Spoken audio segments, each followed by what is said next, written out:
जय श्री कृष्णा। नमस्कार दोस्तों, आप सभी का स्वागत है हमारे अपने YouTube चैनल जीवन कथा सागर पर। आज के इस वीडियो में हम सुनने वाले हैं परिवर्तनी एकादशी की व्रत कथा। वीडियो शुरू करने से पहले आप सभी से मेरी रिक्वेस्ट है, अगर आप हमारे इस चैनल पर पहली बार है तो प्लीज़ हमारे इस चैनल को सब्सक्राइब ज़रूर करें। एक बार महाराज युधिष्ठिर ने भगवान श्री कृष्ण से कहा, हे श्री कृष्ण, भाद्रपद शुक्ल पक्ष की एकादशी का नाम क्या है और इसका महात्म्य और विधि हमें बताइए। तब श्री कृष्ण कहने लगे, इस पुण्य स्वर्ग और मोक्ष को देने वाली और सभी पापों का नाश करने वाली वामन एकादशी का महात्म्य मैं तुमसे कहता हूँ। यह पद्मा परिवर्तनी एकादशी भी इसे कहते हैं। इसका यज्ञ करने से वाजपेयी यज्ञ का फल मिलता है और पापियों के पाप का नाश होता है। जो मनुष्य इस एकादशी के दिन मेरे वामन रूप की पूजा करता है, उससे तीनों लोग पूज्य होते हैं और मोक्ष की प्राप्ति होती है। जिसने भाद्रपद शुक्ल पक्ष की एकादशी का व्रत और पूजन किया है, उसने ब्रह्मा विष्णु सहित तीनों लोगों का पूजन किया है। जो लोग कमल नयन भगवान का कमल से पूजन करते हैं, उन पर भगवान श्री हरि की कृपा बनी रहती है।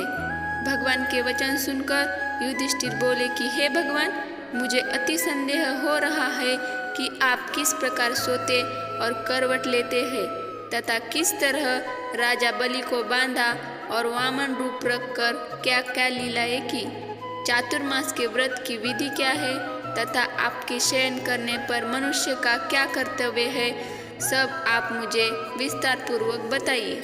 तब श्री कृष्ण कहने लगे कि हे राजन, अब आप सब पापों को नष्ट करने वाली कथा का श्रवण करें।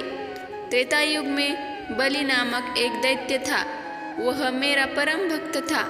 विविध प्रकार के वेद सूक्तों से मेरा पूजन किया करता था और नित्य ही ब्राह्मणों का पूजन तथा यज्ञ का आयोजन करता।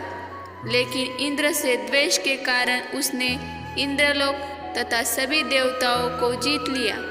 इस कारण सभी देवता एकत्र होकर सोच विचार कर भगवान के पास गए।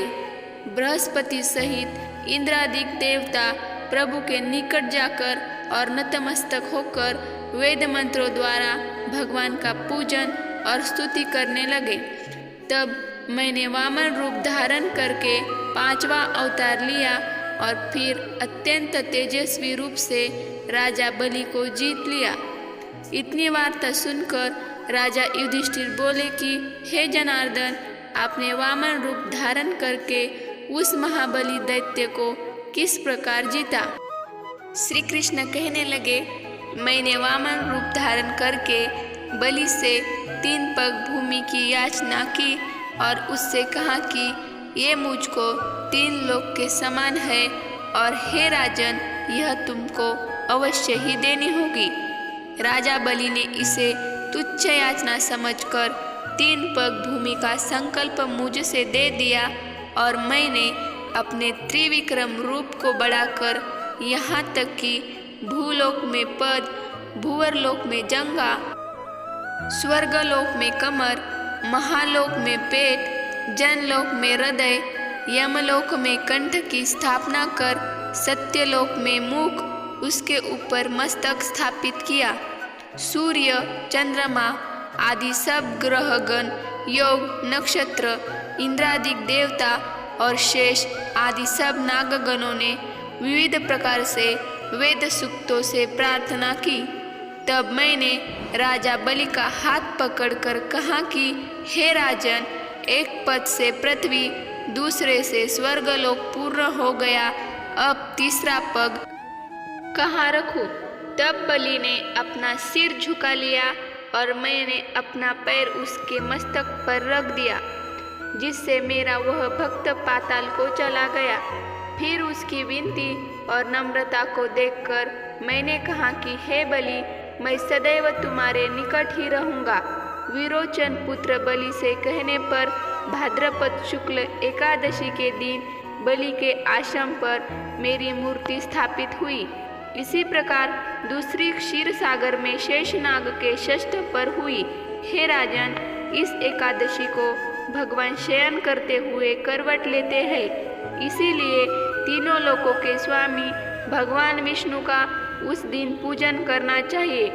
इस दिन तांबा, चांदी, चावल और दही का दान करें। रात्रि को जागरण करें। जो विधि पूर्वक इस एकादशी का व्रत करते हैं वे सब पापों से मुक्त होकर स्वर्ग में जाकर चंद्रमा के समान प्रकाशित होते हैं और यश पाते हैं। जो पापनाशक इस कथा को पढ़ते या सुनते हैं उनको 1000 अश्वमेध यज्ञ का फल प्राप्त होता है। यह थी परिवर्तनी एकादशी की कथा। अगर आपको यह वीडियो पसंद आए तो वीडियो को लाइक करें, शेयर करें और साथ ही में सब्सक्राइब करना ना भूलें।